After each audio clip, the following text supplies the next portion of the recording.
On today's episode, we sit down with visual media composer Chris Johnson. We discuss what his steepest learning curves were when starting out, the most important relationships you need and the best way to build them, how you determine what to charge for your work, and collaborating with directors, producers, and editors, and much, much more. You don't want to miss it.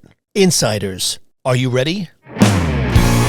Welcome to MUBUTV's Music Business Insider Podcast, where our mission is to educate, empower, and engage artists and music business professionals who are dedicated to having a successful career in the new music industry. Here are your hosts, Ritch, Esra, and Eric Knight. Welcome back, Insiders, to another episode of the MUBUTV Music Business Insider Podcast, where our mission is to educate, empower, and engage your music career. On today's podcast, we welcome film and television composer Chris Johnson. We discuss the most important relationships in his work collaborating with directors, producers, and editors, as well as his advice for those wanting a career in composing. You don't want to miss it. Welcome back, Insiders. Today's guest is composer for film and television, Chris Johnson. This was a really interesting interview. This was with someone who so many times, Eric, we have conversations with people where we discuss the idea of what they wanted and how they knew that they wanted to do it since they were a child. Right. This wasn't the case with him. He decided, late, or not, I wouldn't say late, but, it wasn't like, from the time he was 4 years old. Right. And, which is an interesting thing. It's like, I remember that was one thing, and we never even brought it up with Clive Davis when we talked about him. He never, ever had any intention of being in the music business. It just kind of fell into his lap. Well, the circumstances, Yeah, being an attorney, and it's just the journey. But which is so different from so many people who say, no, I always knew from a child, and that was their journey. Exactly. So, Chris didn't have that. But so it was interesting to discuss with him, when he knew that his professional career path was going to be music. Yeah. Also, I thought what he learned from his mentors, we always talk about what are the influences of people and what they learn from them. And I thought that was a real interesting thing. And I remember that he had some crazy stories too, kind of like with Peter Rapelson, how he went and he put in the demo the night before, broke into the studio. Right. Chris had those kind of similar stories, which I'm like, man, I can't believe that. I mean, that kind of thing you wouldn't get away with doing today. So I thought that was very interesting. Yeah, absolutely. And the other thing that I remember was, what he said about how to charge for his work, how and that's a deeper conversation than just money. It's about putting a worth on your self-worth, time, exactly, and about self-worth and about value. And how do you value your own creativity? I mean, I certainly can relate to that. Yes, we all have done that. Yeah. Giving everything away for free. It's a tough thing. It's a tough thing. And thinking, I don't want to be, Right. Yeah. So that was an interesting one. Definitely. And also how you manage your time. Crucial. Yeah. How you go about managing your time and, kind of getting the best out of the time that you have to work. Yeah. It's funny that is one that in my life, I've, especially in the last 10, 12 years, I have really become conscious of, is that whole concept of how you manage your time, what you do with your time. It's and I think as you get older, you become more aware of just how valuable time is. Absolutely. It's the one thing that no matter how wealthy or successful you are, it's the one thing you can't get back. And with that, Insiders, sit back, relax, and enjoy our featured conversation with Chris Johnson. Chris, welcome. Thanks. Glad to have you here. Let me ask you, do you remember when in your life that you knew music was going to be your professional career path? I'm still not sure. I'm 65.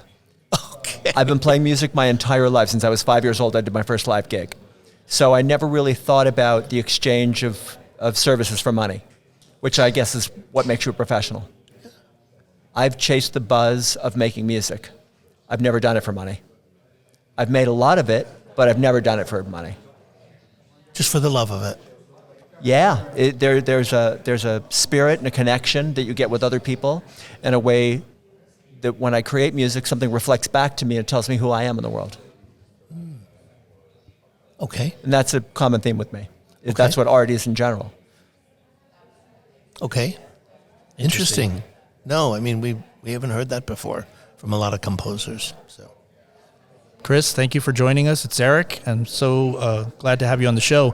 I wanted to ask you, coming from a multidisciplinary musical background, what made you gravitate towards the world of composing for visual media? It's one of the things I do. It's just very natural. Being able to express emotions through music, whether it's to move people on the dance floor, whether it's to put them to sleep at night, or whether it's for picture or whatever it is, these are just ways to transfer emotions to other people. It starts with me, obviously. It doesn't get past, if it doesn't get past me, it doesn't get to anybody else. So really, it wasn't a decision to compose for visual media. I was with Hans Zimmer's crew for many years, with Hans saying, you should get into the film side of things. And I was like, not interested. I'm a record maker. And this is with arguably the greatest, next to John Williams, the greatest film composer of all time. And me saying, no, thank you, because it just wasn't part of my personal expression at that time. What made you get to that point? Yeah. Nothing made me. It's more just a path that you follow. And as you're following the path, you see different things along the way, and you say, maybe I'll pull over here, and maybe I'll pull over there, and that looks interesting, this looks interesting. It's really natural for me to be able to convey emotions through music. So whether it's an infomercial for a hose, or whether it is someone who's contemplating suicide, I shouldn't say it's easy, but it comes very, very naturally to me to be able to convey these emotions. The happiness of exploration of a hose that you don't wind up, you put it in a box. There's curiosity there, there's wonder there. Like, how do they put the hose in the box? Like, can I express that musically? Sure, I can. Is it a Celeste? Is it a Fender Rhodes? Is it upbeat? Is it happy? Is it major chords? And then the person contemplating suicide, is that a low-bowed cello with a dark piano, leaving a lot of space for contemplation, for thought, for reflection? It's really just life. And if you can tap into that, I think a lot of people overthink this process.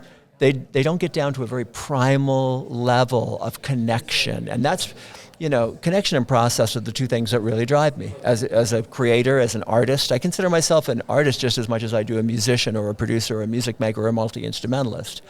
It's really about what artists do. It's what painters do. It's what visual artists do. It's what dancers do. They take emotions and convey them through their medium. It's interesting in listening to you because you started in a different, I guess, medium of, your art was composing and connecting with the emotion.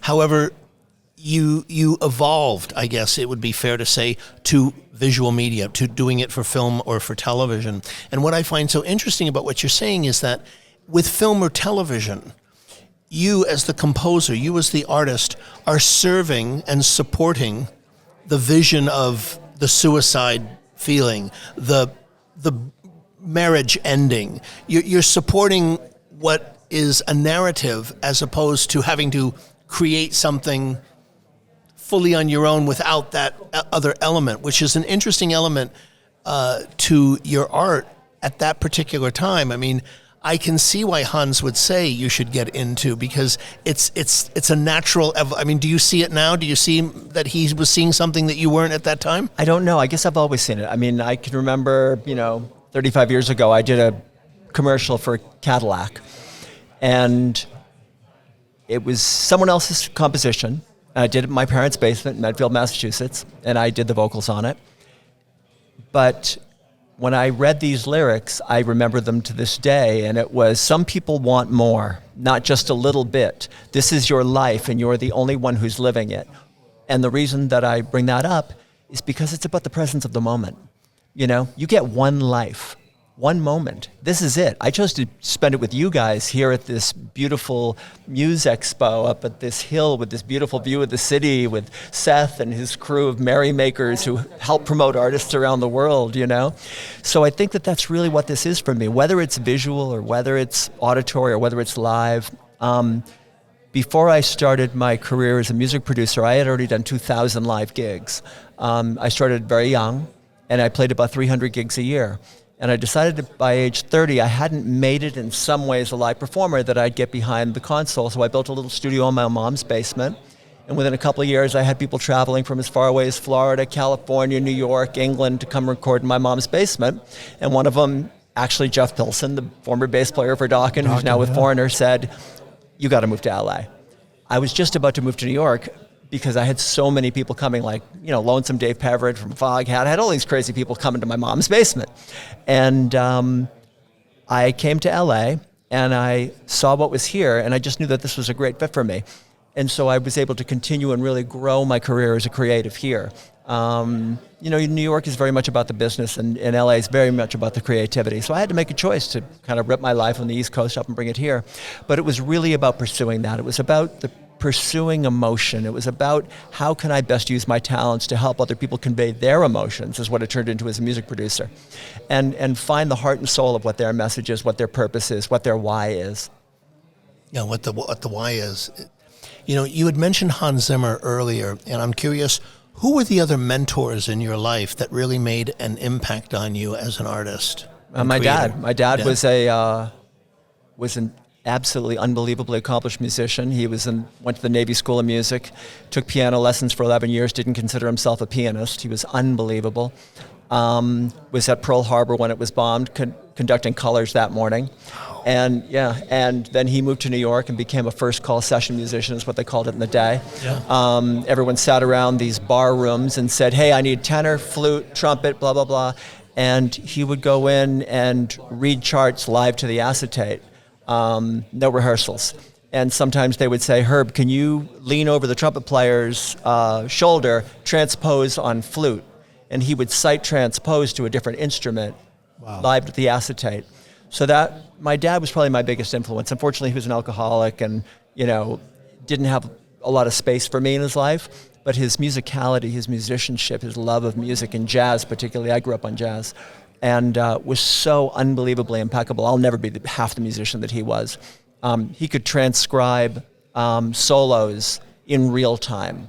He could put on a record and literally be writing it out as he listened to it. He had perfect pitch. Perfect pitch, yeah, that's what I was So he was probably my first mentor. And then obviously, like so many of us who grew up in that time, pop music was unbelievable back then. The Beatles and Hendrix, and then the explosion of fusion, which was kind of the combination the 70s, of jazz and rock, which really captured my imagination, progressive rock as well. And that was the leading force in the 70s. Mahavishnu Orchestra. I was just going to say Mahavishnu. What's his name? Chick Corea.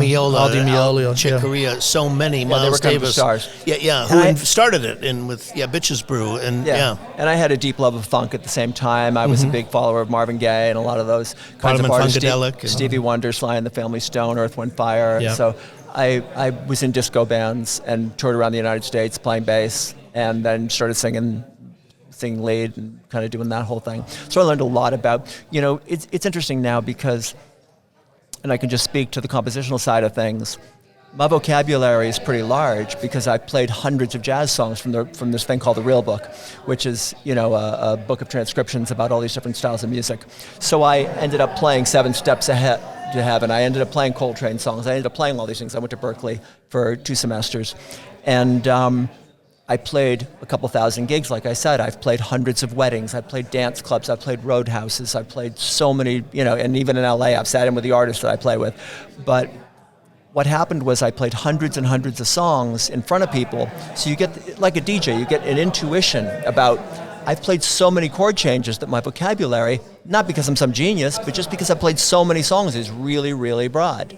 So, and I find that now where people don't have those opportunities to play at the high school dance, to play at the backyard party, to do those things, the vocabularies of chord changes and of information just aren't that large. And the ones that do it studiously, they don't really know what moves someone's ass on the dance floor. You know what I mean? And DJs do. DJs can put a record on, look at the dance floor and go, and they can go to 125, they can go to 130, they can go up, they can go down, they can put in breakdowns. They know. So few musicians get the opportunity to learn that. There's people in cruise ships in Vegas and places like that.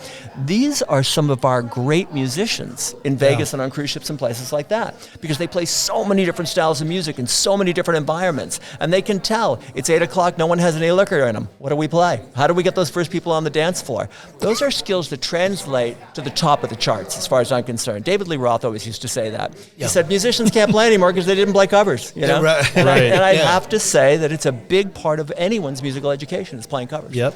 I would agree 100%. So compositionally, that's where a lot of my knowledge comes from, is having played hundreds and hundreds of songs, whether it's jazz, pop, funk, whatever. Interesting. You know, Chris, what were the steepest learning curves that you overcame in your first major, composing opportunities? I don't really have steep learning curves. I'm an information hound. I have an incredible thirst for knowledge. I'm really, really curious. When I was in my parents' house and had a little studio in the bedroom, I got a subscription to Billboard magazine, which was insanely expensive. Yes, and we talk about that all the time. And I would go through the Hot 100, and I would go to the store and buy 45s, and I would make sure that I always had the top 20 in 45s. I would transcribe the songs. When I say transcribe, I mean I'd write down the chord changes and I'd learn how to play them. And I had top 40 bands, so we would learn how to play songs. But I would always look at the names of the publishers, the names of the songwriters, the names of the record companies. I would read every article. And it's funny because when I moved to LA, even longtime veterans were like, how do you know so much about the music industry? I said, Billboard. You're right. And it's funny and I'll tell you a story about my learning curve. When I moved to LA, it was just with the vision of starting a record company. I'm someone who uses the law of attraction and visualization extensively. And I could probably give you 20 or 30 stories that you would almost not even believe. But I'm in my mom's basement. I'm writing down I'm planning out a recording project that I'm going to do in Los Angeles for a record company that I don't have, for a band that I haven't signed, in a studio I've never been to. And this artist is saying, what are you doing? I said, I'm planning out what track I'm going to put everything on. For what? Well, for this record I'm going to make when I move to LA for this label that I have, and blah, blah, blah, blah, blah. And he just looked at me like, you are so tripping. So I moved to LA, and I started that record company. I went through Rock City News, and I just called every single phone number on every single picture until finally I got in touch with an attorney. And I said, I'm a music producer, I want to start a record company. He said, come to meet me at my house in Newport Beach. So I did. And we ended up in this partnership. I signed Josh from Buck Cherry and some other artists. It was quite some time ago.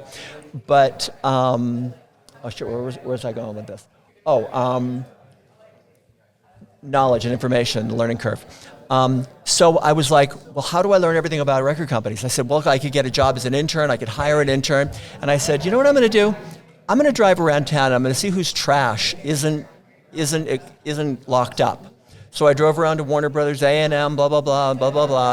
And I finally drove behind Geffen Records, and their trash was open. Every Thursday night, there'd be these giant bags of trash. I'd show up, I'd grab two of them, they were about 3-4 feet high, throw them in the back of my Chevy Blazer, go home, and put newspapers on the floor and dump the trash out. Wow. And in that trash was the secrets of the entire music industry. Wow. Jesus. It was that's so interesting. record deals, recording contracts, prescription drug bottles. I mean, wow. I was able to determine cost per unit for Hole, for Guitarro, for Peter Gabriel, all these bands. That were on the label, And I figured out, how much the furniture cost, what the rent was. I mean, everything. And who the independent radio promoters were and how much they got paid. My education in the music industry was unbelievable, reading Billboard, and then being resourceful enough to go through the trash at Geffen Records. And the FBI is now looking for you. No, it's funny.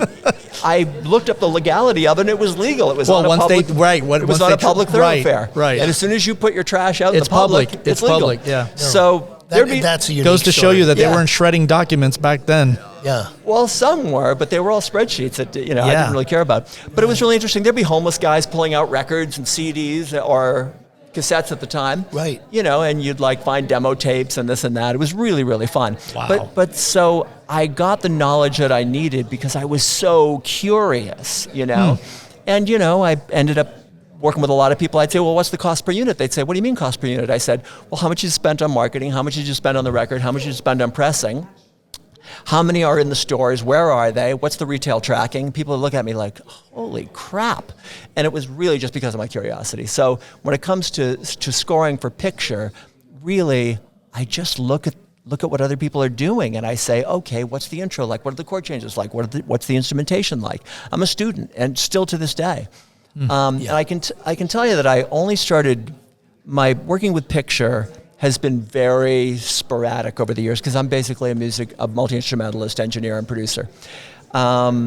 Every once in a while, something would come up where I'd get a chance to do a commercial. Like, I did a Hyundai commercial, and it was from a track, and this is a great story.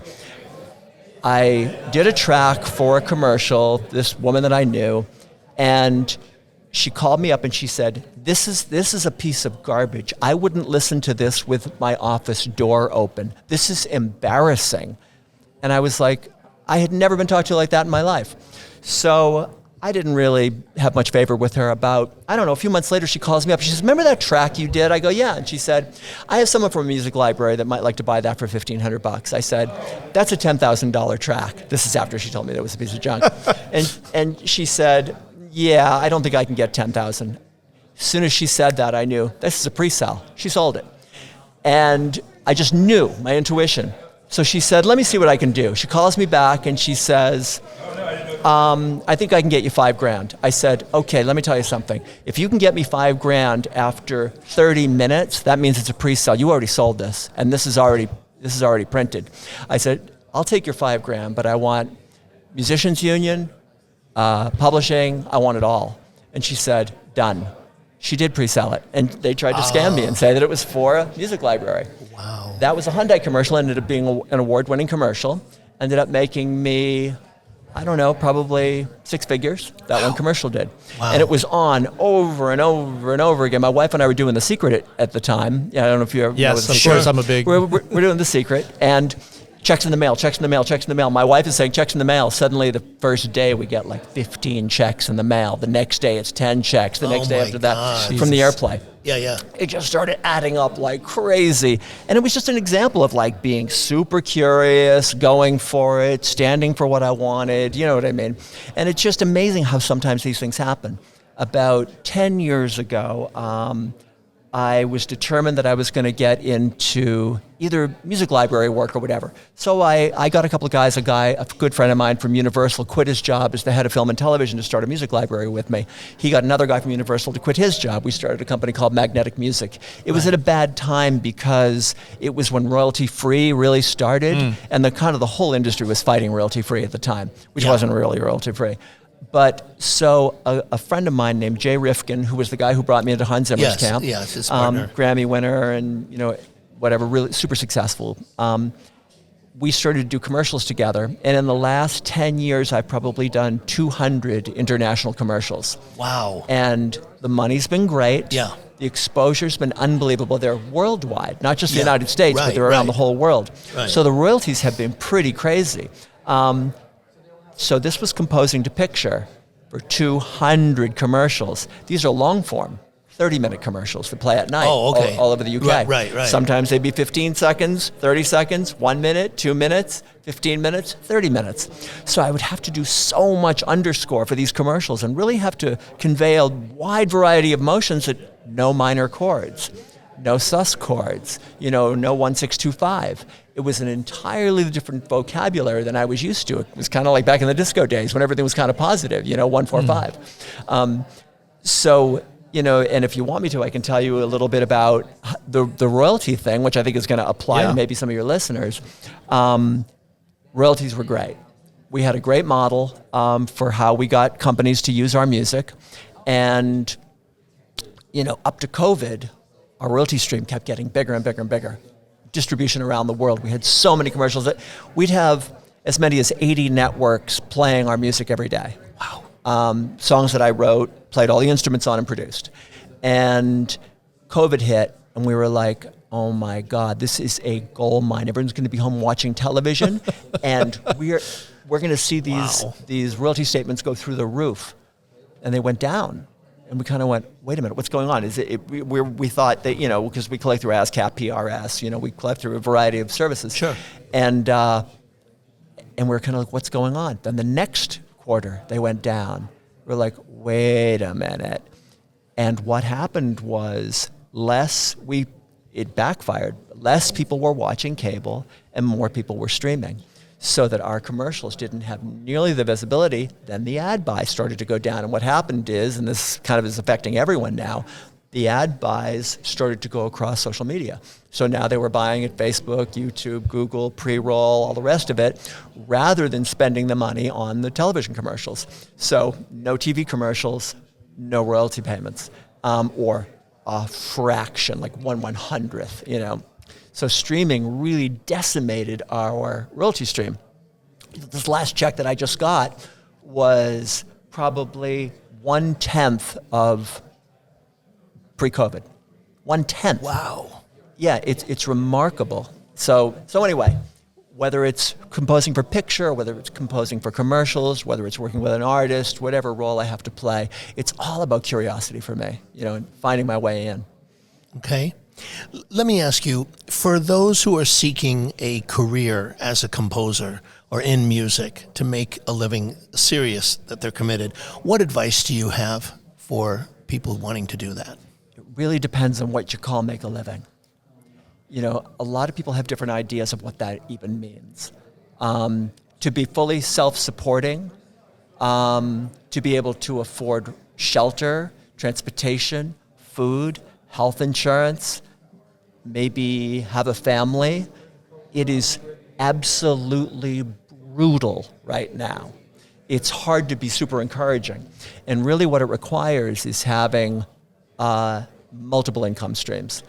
You know, if you're going to write for libraries, you got to write 75 to 150 tracks a year. After 4 or 5 years, you can count on maybe making 75 to 100,000 a year. If you are vigilant about it, if you're playing gigs, you got to get that first 1,000 fans, like you hear a lot of people say. You have to figure out a way to be able to monetize those gigs. If you're teaching, if you're streaming, if you're, you know, whatever it is, whether you've got educational courses, whatever those streams are, you really have to have multiple streams. Because I was just talking to a friend who was here, who's a studio owner out in the Valley. You know, the middle of the music industry has been gutted, absolutely gutted. You don't really see mid-range studios anymore. Right. And you don't really see a lot of places that feature live entertainment, at least not live musical entertainment the way you used to. There's just so few opportunities to really be able to become a great player and then monetize it, or become a great writer and monetize it. You know, what happened during COVID is everyone that was on tour said, oh, I'm going to write for television and film. I'm going to write for libraries. And what happened was the market just got completely overloaded with people. And, you know, a lot of people said, wow, I'm just going to stay home and work on my home studio. I got Pro Tools, I got Logic, I got Studio One, whatever. I'm going to just do this. And, you know, or I'm going to make Instagram videos. I'm going to play my favorite licks, and I'm going to get a lot of followers. Monetizing that is so hard. There's so few people who are just brilliantly good at it. There's guys like Lewis Cole, you know, I don't know if you know who that is, but yeah, Lewis Cole is like an absolutely brilliantly genius young guy, probably young 30s, multi-instrumentalist, who's built an online community of fanatic fans. No matter what he does, they follow him. And the vigilance and the commitment that it takes is absolutely unbelievable. I can advise what I think artists should do, creatives should do, is number one, it's develop process. Process is everything if you're an artist. It used to be, you know, when life wasn't so expensive, you could kind of make less money and survive. Right. Just not the world we live in anymore. Process is everything. What time do you get up in the morning? How do you spend the hours, those few hours that you're given every day? What do you want to accomplish? Thank you. And, you know, so process is something that I am a huge fan of. Even now, my process is so disciplined.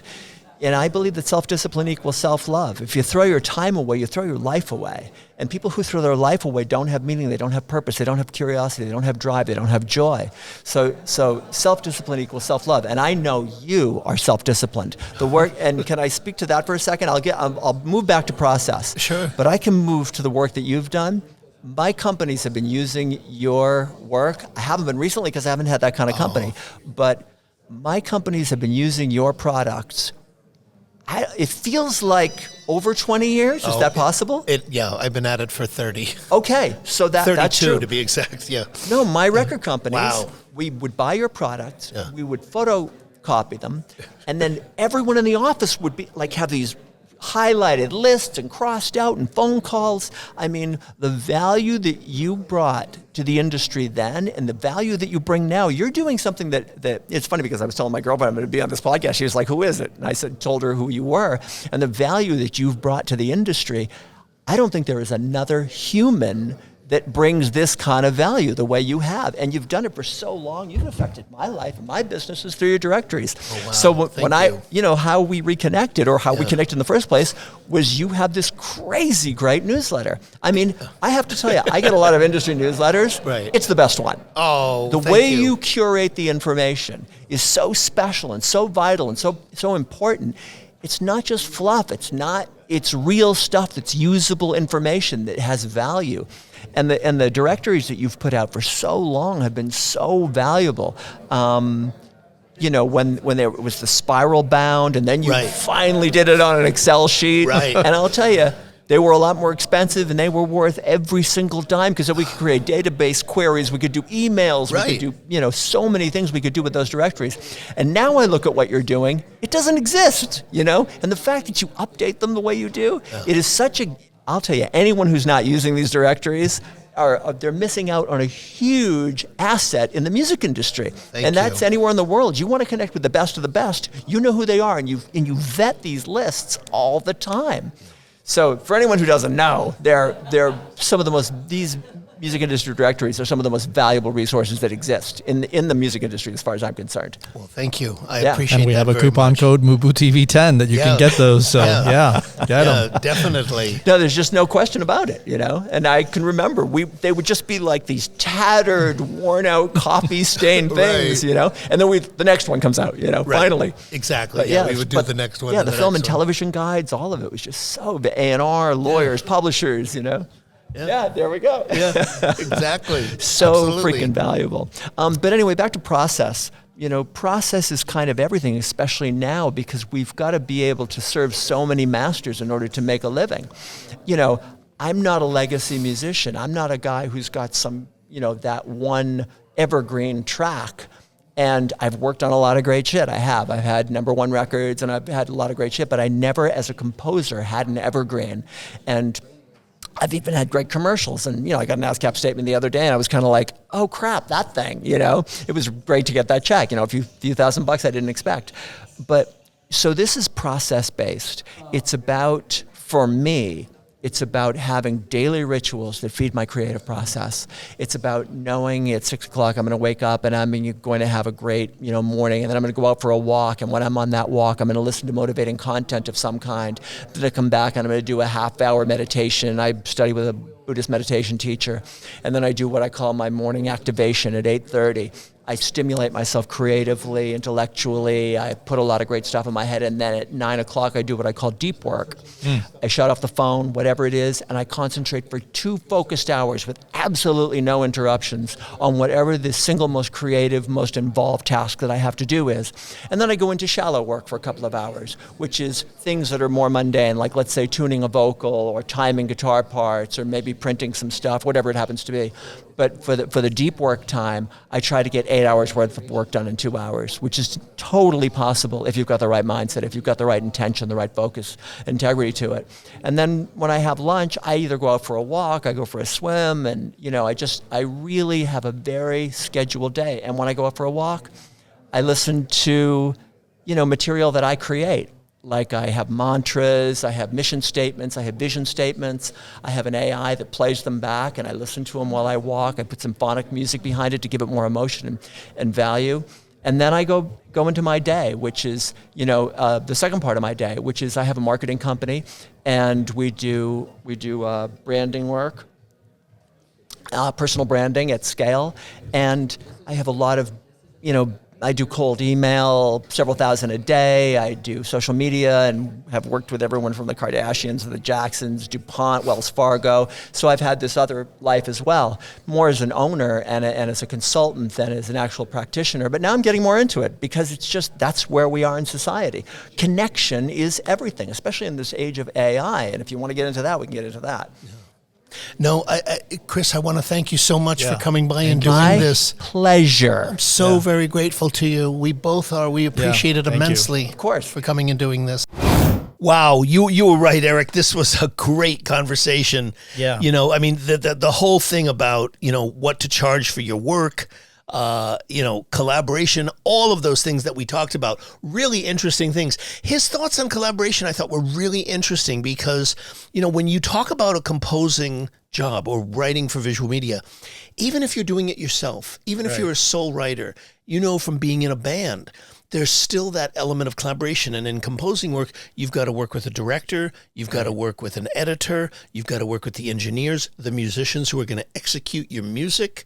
So, you know, all of those elements in terms of being a composer and how you do that, you know, it's like, it's sort of bringing into the fact that creatively is one aspect, but you have to bring a whole other set of skills to the work when you're doing it professionally. You can't be I work alone. Well, right. Film scoring it ain't going to work like that. Although You I can't believe do it Chris alone. does a lot of the stuff by himself as well too. So I think he works a lot of the stuff on his own. Yeah. So certain aspects, but then right. he has But to and then work you have with- exactly the other players in the game. And we talked about this at the top of the show, and it's something that's an important thing because you and I have talked about that. I think everybody's run into that problem. What he said about how to charge for his work, I mean, that's a big, deeper issue that you and I have kind of spoken about. And I think, you know, it's a deeper issue culturally among musicians and among artists today.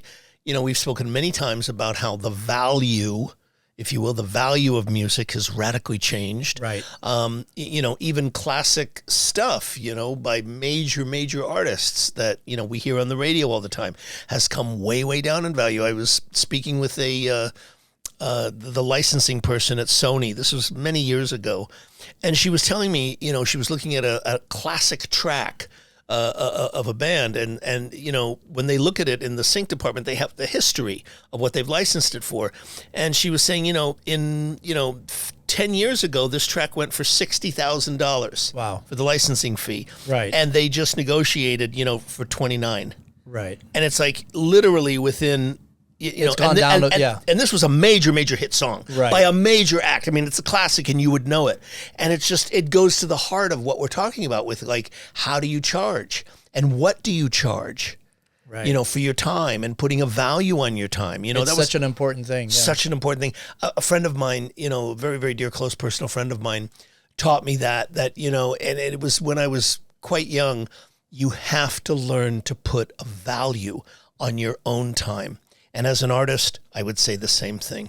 Hey, Insiders, thanks so much for tuning into this episode. We really appreciate it. To get show notes, links, and everything that was mentioned during this interview, head on over to our official website at MUBUTV.com/podcast/show notes. If you're enjoying the content and what we're doing here on the show, please subscribe to the podcast on Apple Podcasts, Spotify, or wherever you listen to podcasts from. And don't forget to rate and review our show at iTunes. 5-star reviews are always welcome and help to ensure that our podcast stands out on the top-rated and new and noteworthy charts on iTunes and our space. You can also find us at social media at Facebook, Instagram, TikTok, and Twitter X, all ending with the handle MUBUTV, which is spelled MUBUTV. Don't forget to catch our flagship show, the MUBUTV Music Business Insider video series, airing every week on YouTube at youtube.com/MUBUTV. This show was produced and created by Ritch, Esra, and Eric Knight. Theme music by Disciples of Babylon, and be sure to tune in next week for another episode of the MUBUTV Music Business Insider Podcast.